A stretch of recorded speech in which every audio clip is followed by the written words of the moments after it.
are so excited to be here today. I'm Dina Haber, and today we have Dr. Thomas McDonough and Dr. Blumi Apade, two of our pediatricians at Doctorpedia, and they are CMOs of the Pediatrics channel at Doctorpedia, and thank you for being here. Thank you for having us. No Thank problem. you, Dina, for having us. Absolutely. So we're actually here for a little bit of a controversial topic, or you guys tell me, but we're here to talk about the COVID vaccine for children, which I am sure has been a hot topic and a big percentage of your visits and conversations with your patients probably. So Dr. McDonough, do you want to tell us about that? Sure. It certainly has been a very firm medical recommendation since the emergency use authorization was published for vaccination in children in different stages. So initially, young adults 16 and older were eligible to be vaccinated. Relatively soon thereafter, an emergency use authorization was released for use in the age group of 12 through 15. And over the past month or two, a recommendation that allowed vaccination in children 5 to 11. Personally, I am a strong advocate of the COVID vaccination. I think all of the information in the clinical trials that the emergency use authorization was based on were very positive and showing that the vaccine is safe and effective. And at least in my experience and my patients who've been vaccinated, it has been safe in them to date. Wow. And Dr. Blumi, is it different by different states in the United States, or how does that work? So I am in Florida, and Dr. McDonough is in New York, and so yes, we do have very different populations, and of course, I'm sure everyone's heard in the news that Florida seems to have a lower rate of immunizations. But I will say one of the biggest things is the pediatrician who can talk to the parents, can educate them and let them know, why is the vaccine important? So one of the first biggest questions I get is, well, gosh, the kids only have a runny nose and a cough and a cold. Why do we need the vaccine? And so I always try to explain to the parents, hey, listen, yes, most children have mild symptoms, but we do still see kids with severe diseases. And, when we're looking at these kids with severe diseases, they can have long-term effects. And so what is the vaccine for? The vaccine is to decrease the severity of the illness. But it's also trying to get a herd immunity, right? If we can get as many people vaccinated who can get vaccinated, we are also going to try to protect the ones who can't get vaccinated.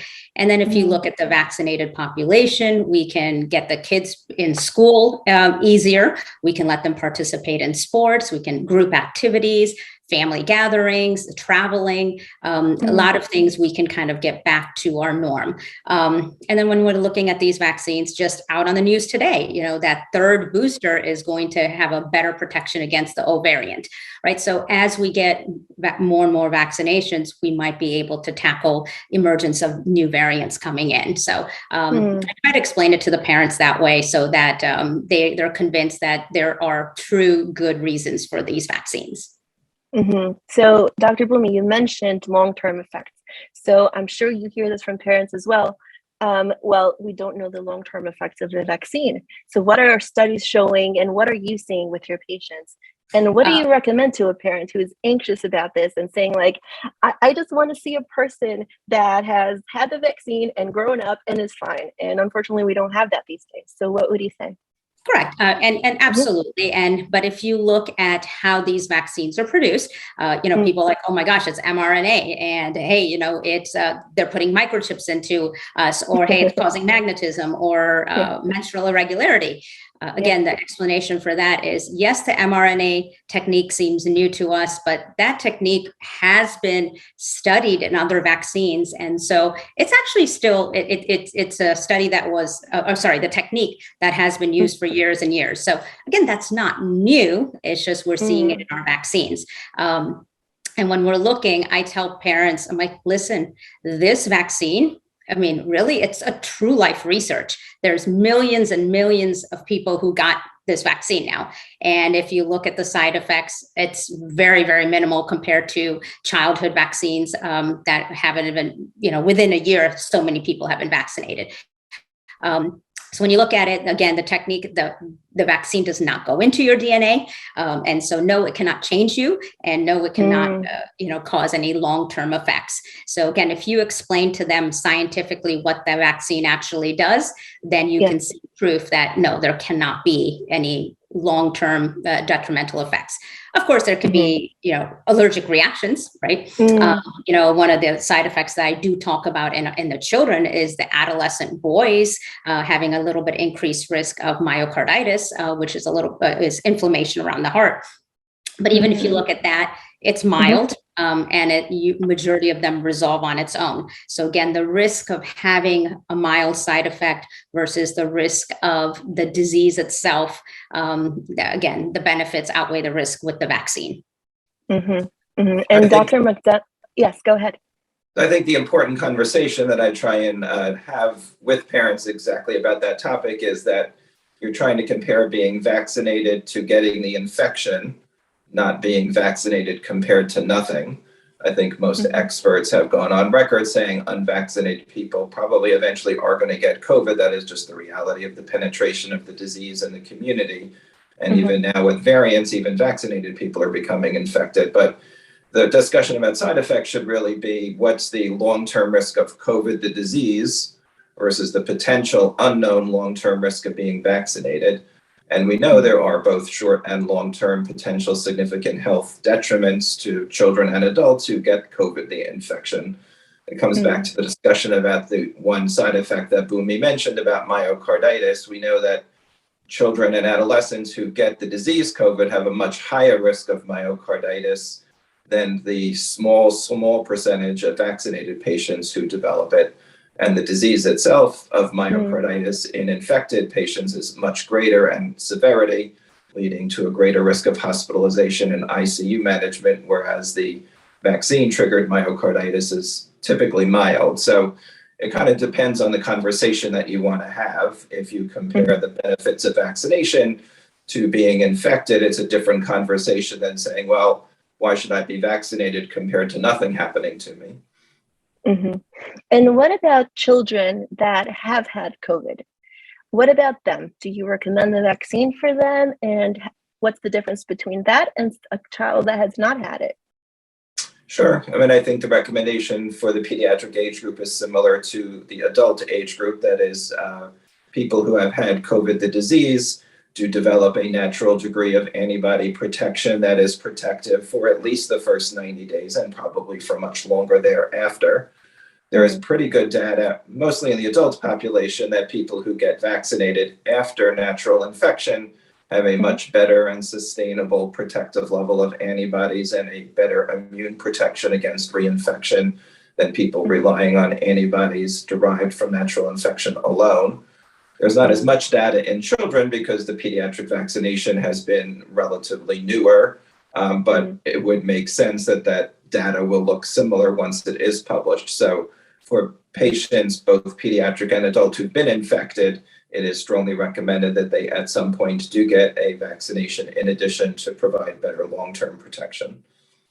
And in addition to that, basically, when someone does get the COVID illness, people ask, well, when should I get the vaccine if I got the COVID illness? And so, I mean, technically, obviously the 10 days of isolation and having the disease, we definitely say, no, we do not recommend it then. But if you have the mild disease and your symptoms have resolved, you can get the vaccine anytime after that.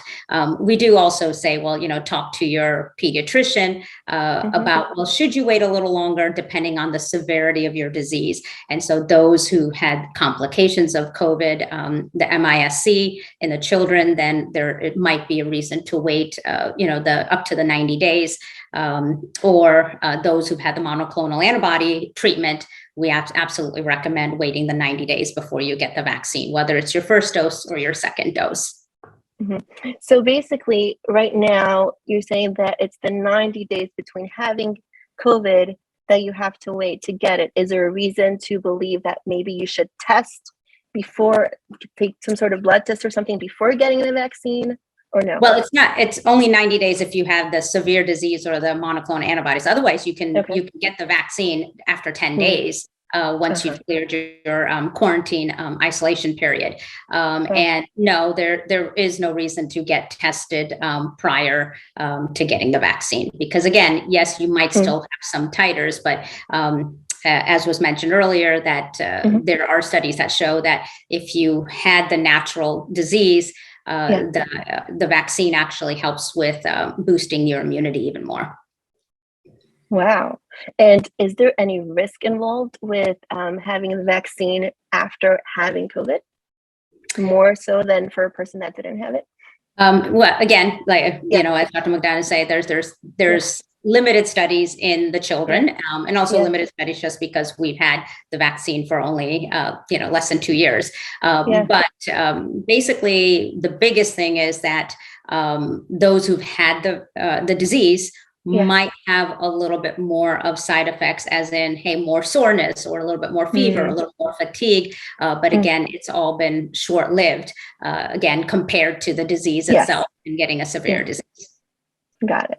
So if someone is ready and they say, okay, I want to vaccinate my child, which options do they have? Which are the types of vaccines available for them, and how do they go about that? Go ahead. So for children, it's pretty easy under the age of 16. Actually, under 18, I believe Pfizer is still the only approved vaccination. So we do, as pediatricians, take care of some young adults over the age of 18, but the majority of our patients, Pfizer is really the only game in town. So they only do have one option. The actual dose of the vaccination is different in the 5 to 11-year-old age group. So it is the same schedule, that you get a single dose followed by a second dose 3 weeks or more later. But the only vaccination available for the pediatric age group is the Pfizer vaccination. Got it. And is that true in your area as well, Dr. Bowie? Oh, yes. Yep. So basically, the dosing is different, like he said, for 5 to 11-year-old. And then the Moderna and the Johnson & Johnson, of course, is available for 18 and older.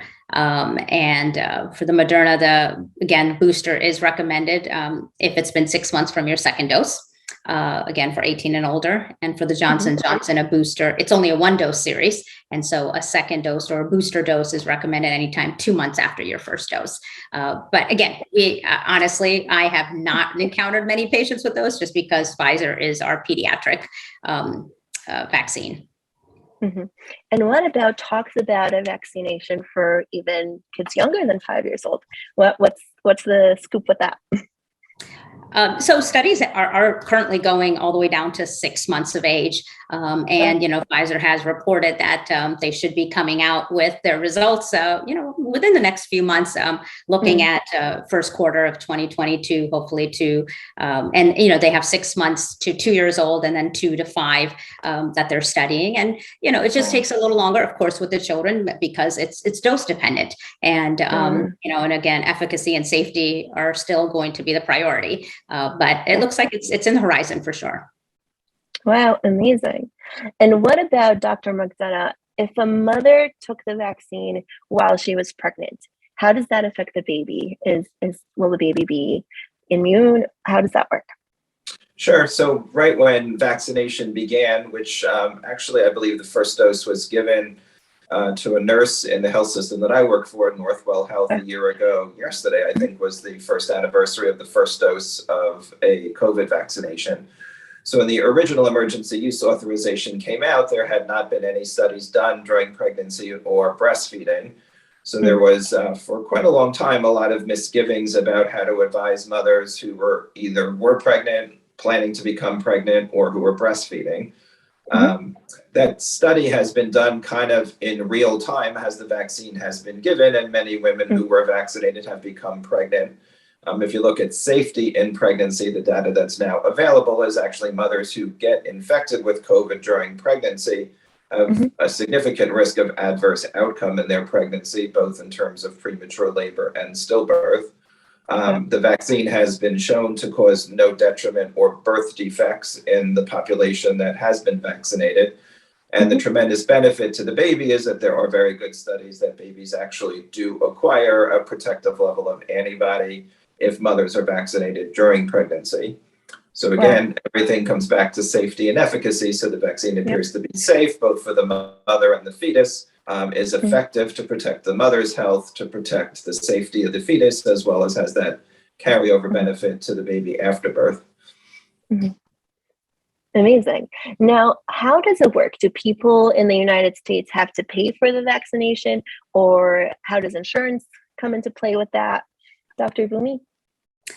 So in our area, no. So there is absolutely no payment for the COVID vaccine. Of course, there's different ways to get it. The health departments do offer it. If you go to the pharmacies, they will also offer it. And in our area, they do offer it down to the 5-year-olds. And in that case, they do. They bill the insurance company, and they have the codes, and it gets reimbursed.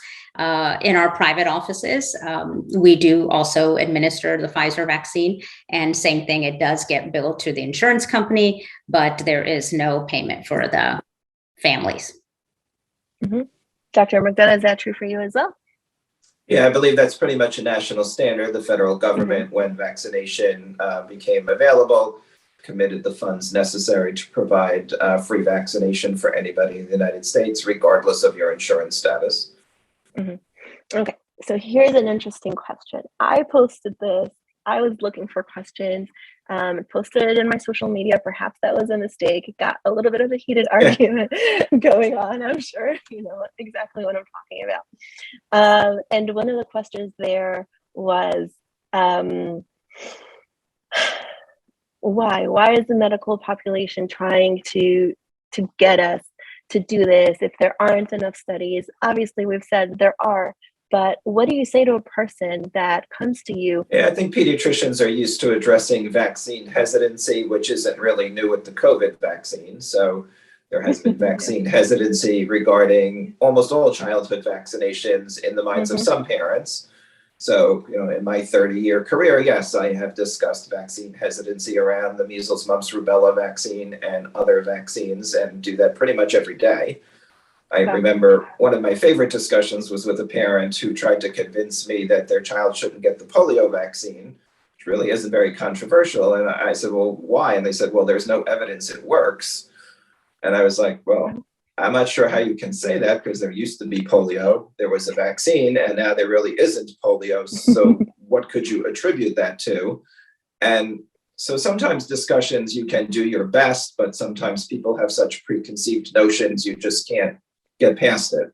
So our job is to engage families to try and understand what their level of concern is. So sometimes there are well-founded concerns that are based on what I would perceive to be misinformation, whether that came from Aunt Millie or whether that came from a Facebook posting. So I look at my job to provide what I believe is correct information, but sometimes people have a preconceived notion about whether it is a vaccination or whether it is about a food additive that I may not agree with, and I may not just be able to get them to agree with what I believe is the right decision. But ultimately, that's a parent's right and responsibility to make those decisions. So along those lines, actually, I have a story about the polio vaccine too. I had a parent who said, I don't want the polio vaccine, same thing. And I said, well, why not? It's, again, very safe, hardly ever see any side effects. And they said, because polio doesn't exist anymore. So I said, why do you think it doesn't exist anymore? It's because of the vaccine. And it worked. Yes, it worked. And if we get more and more people to decline it, we're going to see it reemerge again. And so I kind of use that also with the COVID vaccine. And because the COVID disease itself is so contagious, so widespread, we actually got to see it in within a year how effective the vaccine is. Look at our numbers. I mean, look at our hospitalizations and our death rates. I mean, they've gone down considerably. So I try to tell the parents, we've got real life proof right here to show that this vaccine actually works. And then if you look at the data of other childhood vaccines, for example, like rotavirus or chickenpox, those incidents of those diseases causing mortality were a lot less than what COVID caused, both of them pre-vaccination.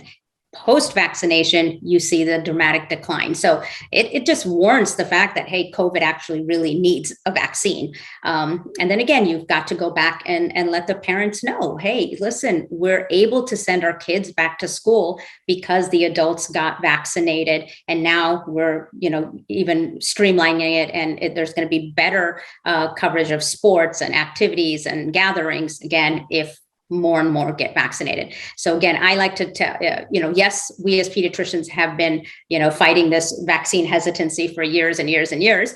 But I think COVID, we have a little bit more proof, real life. Very good.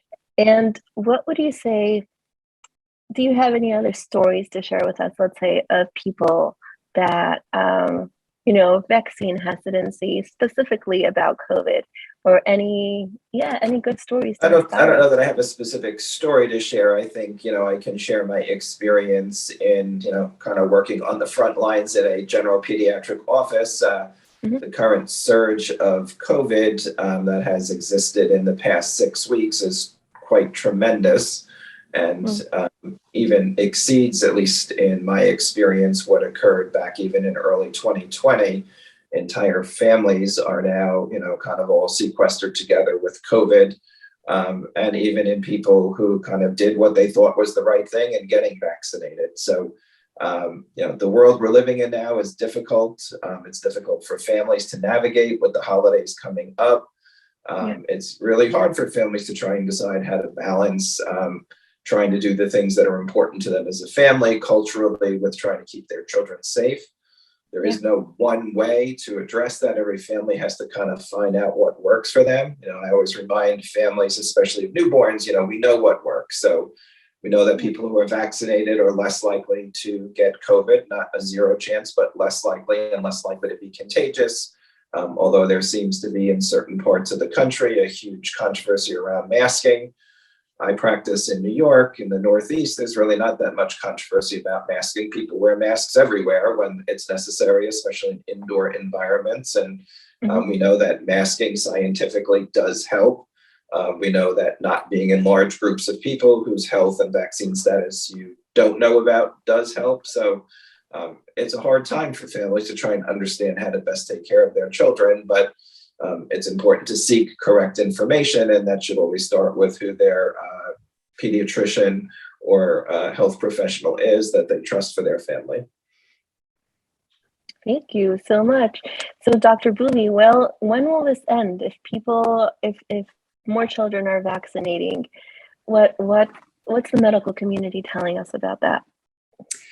And unfortunately, I don't think the medical community has an answer for that one either. At this point, they don't have a time and date, No, we don't have a time or time limit or anything of that sort, and that's why it is. I echo what Dr. McDonough said, is that it's very frustrating for families, very frustrating for the healthcare system, because we don't have an answer. Again, if we think the answer is vaccinations, of course, because the more we get vaccinated, hopefully we can cut the emergence of new variants. And that's really our goal, and then, the big question is this going to basically become like the flu? We are going to have several variants, all throughout the year. And yes, we'll be doing the vaccine. The vaccine will at least give us protection against and cross protection against different variants, in the sense that at least we'll still prevent severe diseases, but that it's going to be, continued to be in our life. And how do we, as a community, adjust to it? I absolutely agree. Masking has shown to be such great protection. So I've had discussions with colleagues saying, hey, listen, are we going to be at some point where masking is just going to be, hey, listen, you know what, we're having a surge, masks are back as a mandate. And then we, kind of settle down, and then we try to go back to what we used to call the norm, and then are we just going to have waves where, masks are going to be part of our lives? Or, are we going to be masking in healthcare facilities from now on? I mean, those are great questions. And, like I said, we healthcare workers have theories, but no answers, but I do feel that we are, with the vaccination are probably going to be heading more towards being able to, live with fluctuations of variants coming in. Amazing. So maybe one last question for both of you. With wellness in mind, how do we as parents take care of our kids through all the ups and downs, everything that's going on regarding COVID, vaccinations, no vaccinations, masks, no masks, school, no school, all of these, challenges for these little people. So as pediatricians, what do you recommend for us, and what message could you leave us with? I think one of the things we haven't yet touched on is the significant effect on mental health in older children and perhaps even younger children, and certainly the teenage population. There is certainly clearly documented data showing the risks of eating disorders, depression, presentation to emergency rooms, suicidal ideation, suicidal attempt. And, there's probably many theories as to why that has happened. Certainly the social disconnections that COVID has caused is probably the primary contributing factor. So I think that attention to that has been initiated, and it's certainly one of the very important discussions, both in the short term and the long term, that we're going to have about COVID, as well as other models of other chronic diseases and other infections as they emerge over time. So in terms of wellness, certainly for parents, they need to try and look at their child's health holistically.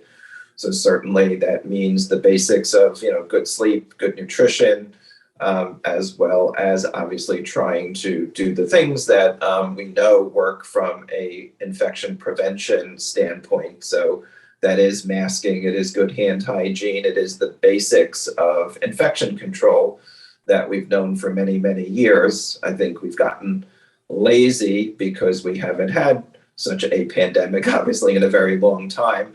But those infection control measures have been validated over centuries and decades, at least, to be effective. And not only those, but all of those other holistic approaches to keeping children healthy, both their mind and their body, are important things that parents should kind of focus on. Thank you. So I'm in 100% agreement with what he said in the point where health is, mental health is so correlated with physical health. Just to add on to everything that you said, is the biggest thing, what we tell the families on how we can help is we have to approach them individually. So every single time I have a family, you're going to get a lot of opinions, right? I'm going to get a family who says, we have not gone to anyone but our immediate family. Our kids are still homeschooled, and our kids don't do any sports activity. And then we have some families who are out there doing everything. So I try to take each family, and then what we do is we try to say, okay, well, if this is what you're going to do, let's look at what can help with the mental health of your child. So if there's a family who says, listen, we're only getting together with the family members and that's it, then I try to say, listen, if your child is starting to, seem quieter and not engaged, we do, even though you only want to be with the family, let's find a friend or two and let's have them do a Zoom activity together, or both of them learn a dance together and then they perform with each other on Zoom. Or, hey, listen, we're in Florida, let's go meet outside. And so what I try to do is I take each family and try to make sure that we are addressing the mental health needs of that child. And so it is, like I said, there's not one answer for everybody, but absolutely sleep, healthy eating habits, good vitamins and minerals, hydration, all of that. And again, physical activity. If we put all that together and then address the specific mental health needs, I think as pediatricians, that's what we need to be here for. Amazing. Wow. Thank you so much, Dr. Bhumi, Dr. McDonough, and just on behalf of all the patients everywhere, thank you for taking care of our kids, for dedicating your life, especially in days like these, to take care of us. Thank you. Thank you. Thank you. Amazing. It was great being here, and I really appreciate having you on Dr. Pedia's webcast, and we'll see you next time.